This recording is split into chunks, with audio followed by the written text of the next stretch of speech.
Mastro. Welcome to my YouTube channel. Today we're going to look at the chart for Loretta Lynn, famous singer-songwriter who passed away recently. May she rest in peace.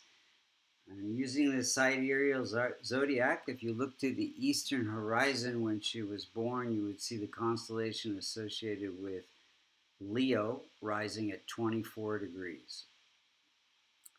This becomes the most effective point of every house, and any planets like Mercury and Jupiter that are within 5 degrees of that rising sign degree have a lot of impact in the chart.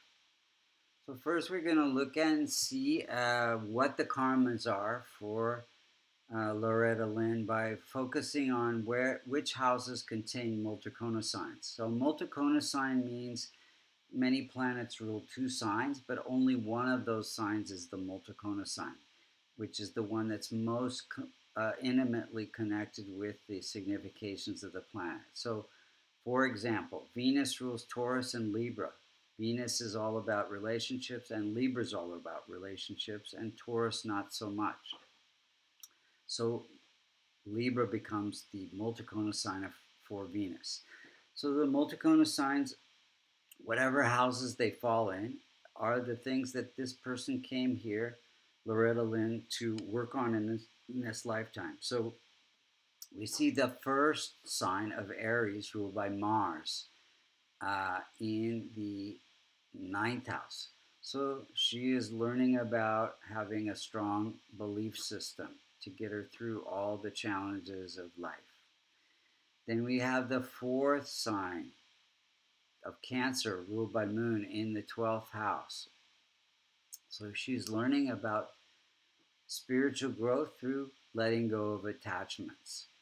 Then we have the 6th sign of Virgo ruled by Mercury in the 2nd house. 2nd house, she's learning to be worthy of being wealthy and having fame and having stability in her marriage. Then we have the 7th sign of Libra in the 3rd house. So she's learning about being worthy of success, having success. Then we have the 9th sign of Sagittarius ruled by Jupiter in the 5th house, learning to be worthy of being creative and expressing her creativity. Then we have the 11th sign of Aquarius ruled by Saturn in the marriage house. So learning to have a good marriage and good partnerships. So those are the things she came to work on. In the last lives, maybe she had desire to learn more about those areas of life. So she came back to learn those things. So we're going to look at how the planets are operating, and then we'll look at when they're operating during different points in our life, and then we're going to look at what we could do to strengthen the chart. So let's look at Sun. Sun is the ruler of the chart, and it's placed in the 9th house. So it connects her life purpose with good fortune and strong belief systems. Now, Sun is weak. Any planet that's less than 5 degrees is said to be in infant state and cannot fully protect and promote its own significations. So this creates some weakness with the father. The father, it was a difficult time during the Great Depression, and she grew up with a good relationship with her father, who was very religious, but there was extreme poverty. No shoes, go to bed hungry. They made dresses out of flour sacks. Very, very difficult childhood in that way. Now, when you have a weak Sun, Sun is connected to digestion and heart. She did have high blood pressure, and she did have a stroke. And this can also affect longevity as well.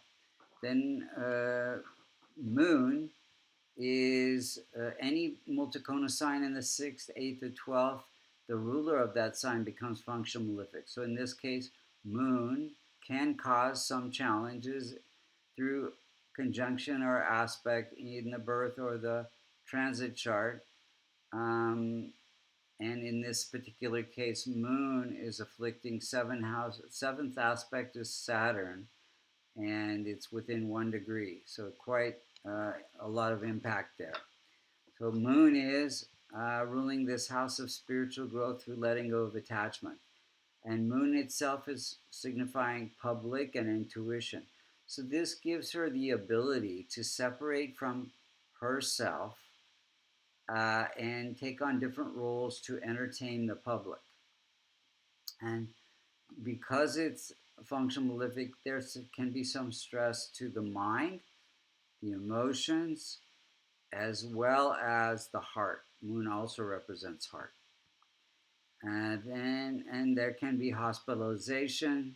This is 12th house stuff, as well as she was hospitalized several times for pneumonia, nervous breakdown, and different types of things. She had some depression, addiction to sleeping pills, issues with sleep, all of those, and migraines all come with the 12th house issues. And then we have weak placement of Mars. So Mars is anytime a planet is placed in the 6th, 8th, or 12th, it becomes weak. So Mars is at 16 degrees. It's ruling the house of good fortune and belief systems. And it's placed in the house of challenges and vulnerabilities, drama. So Mars brings good fortune through expressing her vulnerabilities through song. And because it's weak, it can cause some inflammation and accidents. High blood pressure also is related to inflammation, which she had. Then we have the weak placement of Mercury, also in that 8th house. So Mercury is ruling the house of wealth and fame and continuation of the marital bond, placed in this house of vulnerabilities. So it brought some vulnerabilities to the marriage. Her partner was having a lot of secret affairs. This is the house of secrets and drama. And he was alcoholic. And so Mercury gives wealth and fame through Mercury's ability to communicate, to express her vulnerabilities, the tragedies in her life. That's what made her successful. She used those tragedies to her advantage. Let's see here.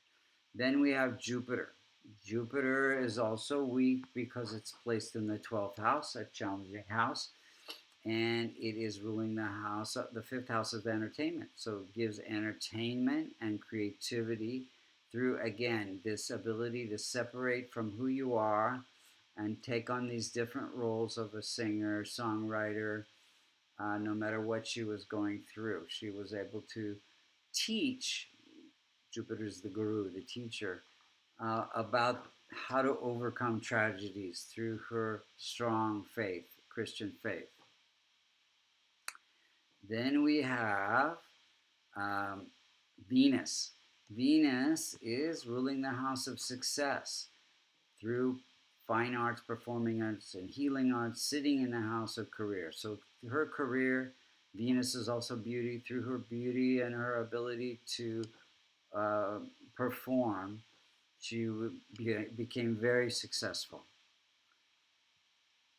Now, Saturn rules this house of marriage and partnerships, and sitting in the house of conflicts. So there was a lot of conflicts and issues in the marriage, as I said before.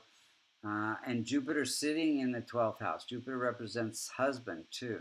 So kind of feeling separated and lonely for husband who was always out having an affair and drinking, which caused a lot of conflicts in the marriage. Now, Jupiter also indicator for hips. So she broke her hip, and it's ruling this house of ulcers. So she had bleeding ulcers and abusive husband as well. Rahu and K2. So Rahu gives the desire to express the vulnerabilities and explore the deeper meaning of life. K2 gives a spiritual aspect to her fame and wealth and marriage. And so it's Rahu and K2 are always opposite each other, balancing spiritual and material, learning to balance those two aspects of her life. Let's look at the timing of events. She got married very young, 13 or 15 years old, in 1945 during a Venus period. And let's see here. And then in 1970, she became very famous for her song called "The Coal Miner's Daughter." Got a Grammy. This is during a Venus period, success in career. Venus representing success in career, Mars representing good fortune. Then her favorite child, her son, died in a tragic accident in '84 during a moon period. Moon is death, end of life. Then her mate died, her husband of many, many years, even though it was not a great marriage. It was tragic for her, and also during a moon Saturn period. So, moon, death or end of life of marriage. Saturn representing marriage. Then we have got the Medal of Freedom. During a Mars Jupiter period, giving good fortune again. Then she had a nervous breakdown in 2011, was hospitalized, all during a Rahu period. She had a stroke, also in 2017 during a Rahu period. Then had an accident and broke her hip during a Rahu K2 period. This is accidents, sitting in the house of accidents. And then she died October 4th, 2022. May she rest in peace. And this is the transit chart. Outer circle is where the planets were when she died. The inner circle is where the birth planets were. And you can see Moon is afflicting natal Saturn. Saturn is the indicator for longevity. And the transit Saturn is transiting the sixth house of health issues. So what could we do to strengthen the chart? So she's already transforming her Rahu and K2 and Moon by charities. She was very much, her Mercury was, because it was weak, made her songs very controversial. She, talked a lot about women's rights. And so that her charities to do with women's rights were helping to transform her functional malefic moon, and K2 and Rahu by helping those who cannot help themselves. So as it is with many successful people, maybe their chart doesn't look that great, but because of their ability to give to others and to be of service, they transform those things that could be hindering them into a positive situation. Again, her successes from her ability to express through song her tragedies, which many people could relate to at the time. So let's see. And then we want to strengthen Saturn, Mercury, Sun, Venus, Jupiter with either gemstones, colors, or my favorite remedy, the Kavash, which is a silver locket containing the Devata yantras, the most subtle, powerful form of those yantras, placed in the locket to strengthen those planets. If you're interested in getting a reading, you can go to www.vastucreations.com. You can see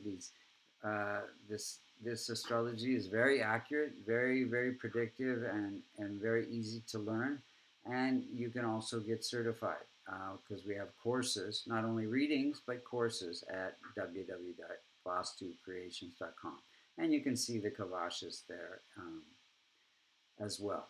Thank you so much for listening. Until next time, and may Loretta Lynn rest in peace. All condolences and blessings to her family.